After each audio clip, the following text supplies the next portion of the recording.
step by step. It's a place we call our own.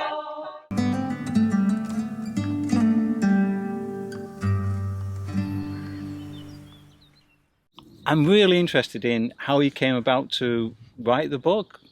Yeah, well, what sparked it? It goes back a long way, back to the 1970s when I was doing research for a PhD at Salford University back then on Lancashire dialect writers, and one of the most well-known, one of the most popular ones was this guy called Alan Clark, who was brought up in Bolton, very near where I lived. And he was immensely popular in his day. Also wrote a lot about the landscape around Lancashire, what we call the West Pennine Moors, Moorlands and Memories, which was published by himself in 1920.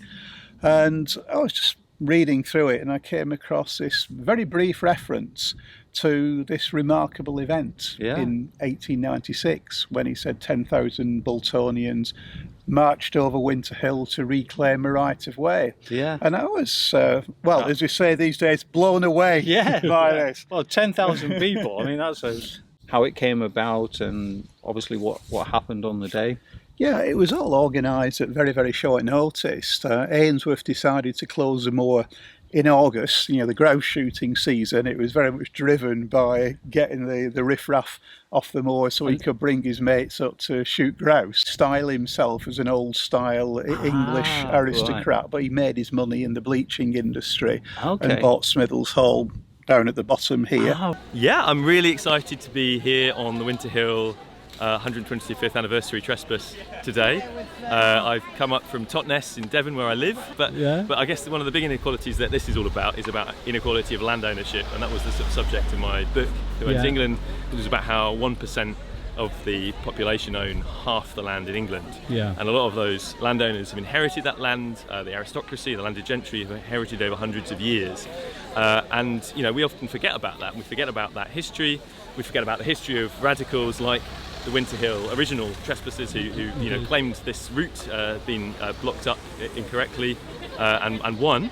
And we need to learn from that. We need to learn from the injustices of history. We need to learn from the example of radicals who have come before us, who have won as well, because it can be done. Mid-August, when he decided to close the moor, erect a gate here, he even employed additional gamekeepers to ward people off. So there was a lot of anger about this. It was uncertain whether it was a legally registered right of way, but people had marched over, walked over here for generations and generations. So it was raised at Smithil's Parish Council, had a parish council in Smithil's back then. Interestingly, Ainsworth was the chairman of the parish council. So there must have been some very brave councillors to, sort of say, question his action.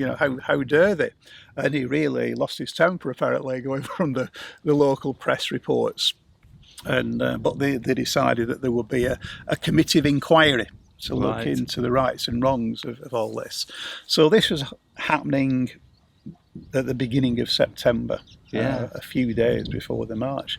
So the local socialists, they had a separate meeting and they said, right, we're going to put an advert in the local paper saying anybody who wants to assemble at the bottom of Halliwell Road to test the right of way. They didn't say it was a mass trespass because they didn't think it was a trespass. No, a trespass, of course. They thought they were reasserting their rights. And so in the space of 3 or 4 days, they assembled this crowd on the Sunday morning at the bottom of Halliwell Road. A few hundred people, a few speeches were made, no doubt not very complimentary to the Colonel. And off they set, so getting a few hundred people at such short notice was pretty good going. But the amazing thing is they went up Halliwell Road, very densely populated working class area. Lots of people turned out of curiosity, but quite a lot of people said, this isn't right, we'll join in. And so by the time they got to the top of Halliwell Road at the Ainsworth Arms, named after Ainsworth himself, it was reckoned there was about 10,000 people. Wow, that's just incredible, isn't it? Wow. So it was hugely exceeded the expectations of the organisers. And they came up this road, didn't they? Came up Culpit Road, and they got to this point here, Yeah. and where there was a small group of gamekeepers and few police, Yeah. and there was a bit of a confrontation, shall we say, and one of the police, who was perhaps a bit over enthusiastic, ended up getting thrown into the ditch there. Yeah. Okay. Should be a plaque. The crime was committed there. If it was a crime. So that it was a wooden gate as it is now, and somebody had the foresight to bring along an axe, which so they made short shrift the gates, and then the crowd just stormed through. Kept to the path all the way. It was a well-defined path as it is now. Yeah. And carried on up to the top of Winter Hill, then over the top past Scotchman's Stump, and then down into Belmont. Some of the crowd besieged the Wright's Arms, which is now an Italian restaurant, just where the path comes out. Others went in. There were several pubs in Belmont in those days, including the Black Dog that's still there. And they, according to the press reports of the day, all the pubs in Belmont were drunk dry. They all arrived in Belmont, had a few pints, obviously went home, hopefully turned up for work the next day. But I believe it didn't end there. The Defence Committee was formed, and they met in Bolton on the Wednesday night, and they decided that they're going to have another one. That following Sunday. And this is when the song was written, Will He Come a Sunday Morning? So one of the verses was, will he come a Sunday morning for a walk o'er Winter Hill? 10,000 went last Sunday, but there's room for thousands still. And so the following Sunday, just a week after, it was even bigger than the first one. It was reckoned to be about 12,000 on the walk then. There was no interference. The gate had been really obliterated. Up, But while all this was happening, Ainsworth wasn't sitting back doing nothing. He'd been taking names of the leaders, and he was sort of preparing his ground. But before that became clear, there was yet another march the following Saturday. As one or two people said, you're desecrating the Sabbath. It's still quite a big thing in some parts of Lancashire in those days. So in deference to that, they decided to go on the Saturday, but they didn't get as many people, ironically. Well, there'd be people working as well, wouldn't there, in those days on a Saturday? Certainly up till lunchtime. So that would have put people off. But there was also a smaller walk during the week on a Wednesday afternoon, so that shopkeepers could take part in the events. There couldn't have been many people left in Bolton who wasn't involved. I mean, now you've got the shopkeepers on the Wednesday. On a Saturday, 2 Sundays. I mean, that is a lot of... People felt very, very strongly about, my dad's walked over there and his dad before him. So all those walks had taken place, and like I say, Colonel Ainsworth wasn't inactive, so... No, he issued writs to quite a large number, but withdrew some of them, so it ended up that the writs were issued to 10 of the main protagonists, I suppose. People like Joe Shufflebotham, who was the leader of the local socialists. He was a clogger. Solomon Partington, who was a liberal, sort of Gladstonian liberal. He was the secretary of the Defence Committee. He was retired by then, but he'd made his living as a journalist. Again, a very popular figure, and several others. William Hutchinson, who was a treasurer of the Defence Committee. These people all had writs issued against them.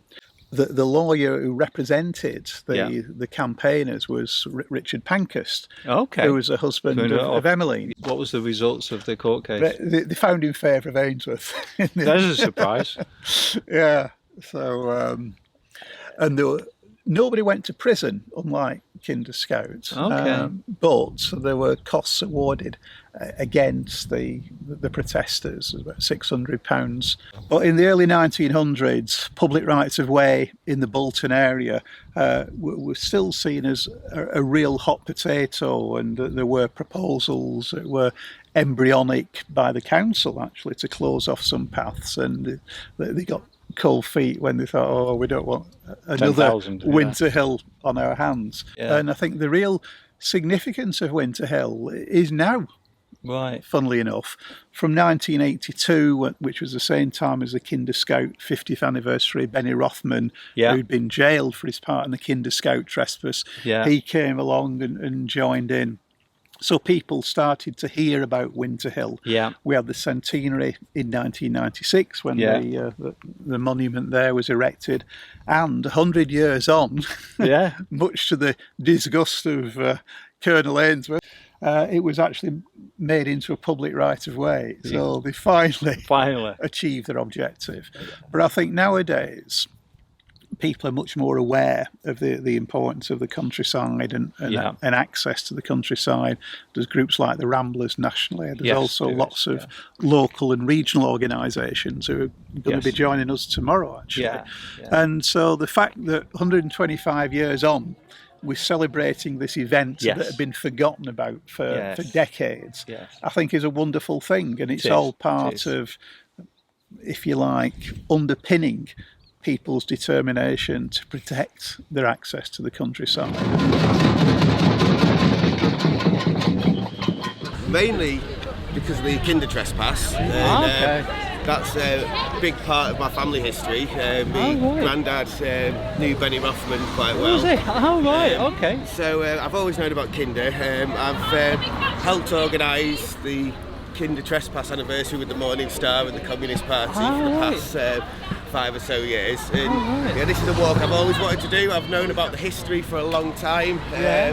But just never had a chance to actually get here and do it. And of course this happened before the Kinder Scout launch. Not just that, it led to the Hayfield Trespass the year after Winter Hill, which was... I didn't know about that one. So. It was organised by Richard Pankhurst.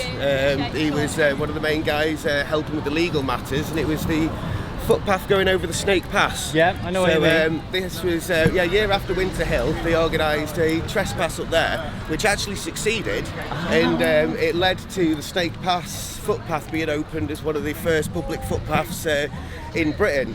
And the Kinder Trespassers knew about this beforehand, which is not only Kinder's proximity to Manchester, but its historical, the historical walk from the late 1800s was one of the reasons that they chose Kinder as the site for the trespass as well. Okay.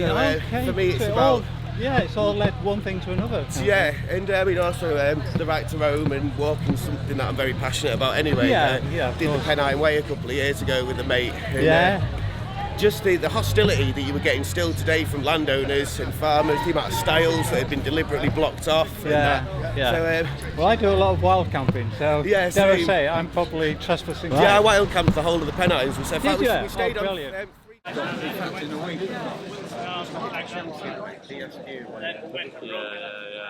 Good to meet you today. Are you enjoying the walk? Absolutely, beautiful day. It is, isn't it? Lots of nice company. Yes.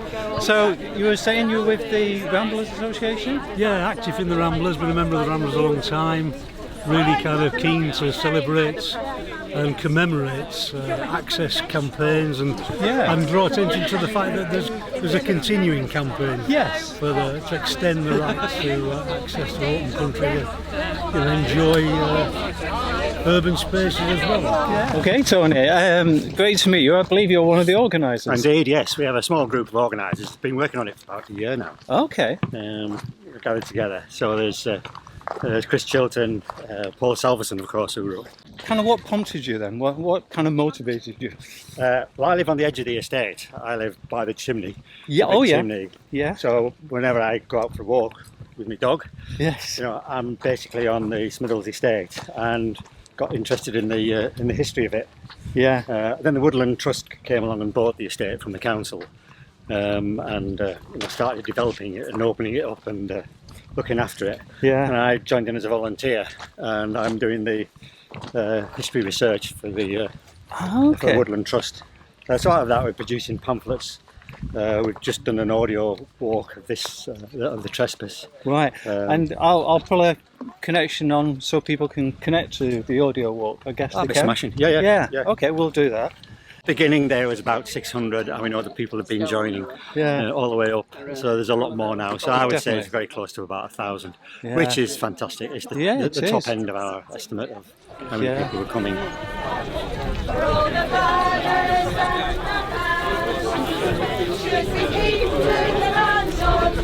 Hell no! The real change comes from below. From below. From below. Real change comes from below.